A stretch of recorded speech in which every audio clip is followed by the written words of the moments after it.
What's up, YouTube? I'm back and I'm here to talk about why Dwyane Wade re signed with the Heat for 1 year. He got a 1 year contract, and people were speculating if he was going to the Cavaliers or if he was joining another team. But he wind up joining the Heat. Well, re signing, I mean to say. And here's basically the breakdown. I'm gonna read this article here. It says Dwyane Wade re-signs with Heat. Latest contract details, comments, and reactions. Okay, I'm gonna skip through a little bit of this. It starts with a statement. Statement from Henry Thomas, Dwyane Wade agent. This contract is a win-win for both Dwyane Wade and the Heat. Not only does Dwyane Wade get to extend his Hall of Fame worthy career with the only franchise for whom he has ever played, but he will have the flexibility next summer to sign an additional deal. And the Heat gets to keep their franchise cornerstone while having the ability to build a championship contending roster. Okay, so Dwyane Wade is signed for 20 million on this deal. Wade has been the face of Miami basketball, even during LeBron James' years, since he was the fifth overall draft pick by the team in 2003. There were times in the season when Wade and the Heat seemed like they could be headed for a divorce. A person familiar with the negotiations told Associated Press in May that Wade was trying to figure things out. Sorry. Yet all anyone had to do was go back to what Wade posted on Instagram when he signed an extension with the Heat last summer to know how he felt about the city's franchise. Okay? Home is where the heart is. My home, my city, my house. Heat versus haters. Got the 2006 championship in the background, 2012, 2013. Wade isn't the unstoppable force he used to be, but the 33-year-old still is one of the best players in the NBA. He averaged 21.5 points, 4.8 assists per game last season and shot 47% from the field. The risk for Miami is Dwyane Wade's health. He appeared in 62 games last year after playing 54 games in the previous year.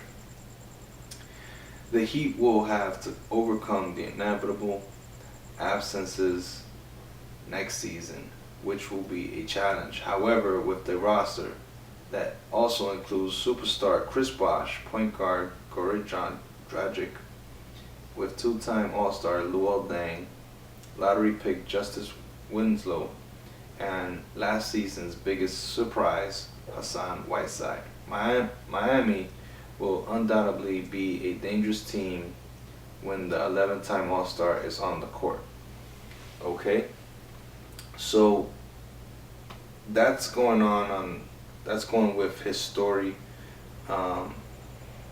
It seems like he never really doubted that he was going to leave Miami, and here's a little bit of reason why to add. And I think it is because of the salary cap that's coming for all the teams. Basically, all the teams are going to be getting some money because of the NBA and their popularity. I have a article here opened up. Check it out. It says here, new salary cap projects sent out to the NBA teams 2015-2016, 67.1 million.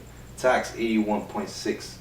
So then it goes up in 2016 to 2017, 89 million. That's another 22 million right there. The tax goes up. And then in 2017, it goes up to 108. So it goes up again, you know what I'm saying? And this is all projections, of course. It says further projections sent out to 2018 is 100 million. 2019 is 102 million.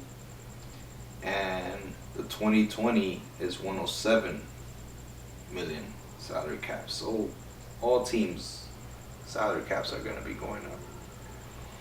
And this is part of Dwyane Wade's plan and the team's plan. I'm sure LeBron's trying to figure this out too. He's probably going to be getting 20 million, somewhere around that range. This has, it says here in the article, it says this has so many impacts this summer.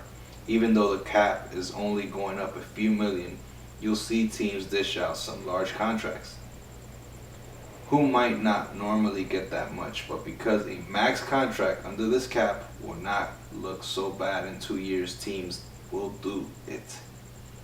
Call it a market max deal.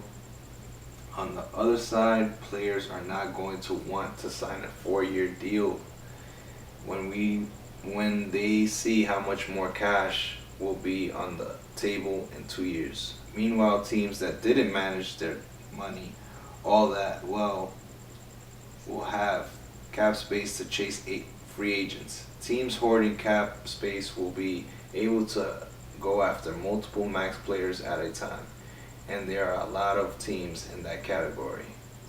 Alright, so if you're wondering why all these free agents are getting big paychecks, getting big contracts, getting paid a lot of money for 1 year or 5-year or 10-year deals or whoever, there's a lot of examples out there. Yeah, if you're wondering why they're getting that, it's because of the salary cap that's going up, and they're just trying to sign people to stay. That's mainly the thing now, is getting people to stay, because if you watched, you didn't see that many people stay. There was a lot of players that left. LaMarcus Aldridge left to the Spurs. You got the Paul Pierce going to the Clippers. There's a bunch of guys moving around. And I think it's pretty great for the season to start like this, because you got a brand new team that's just booming, it's electrifying the world right now.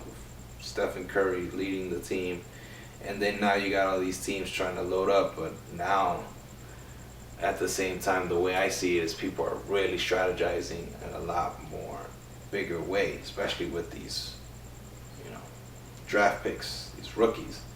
So anyway, that is my take on the whole Dwyane Wade situation. If you want to know why he signed a 1-year contract, that's basically what I covered and what I saw, what I've read, what I've checked out on the internet. Feel free to talk about any other player that you want me to cover, or any questions, any opinions you guys want to bring up. So there it is. Here's another Raf Rant. Signing out. Peace.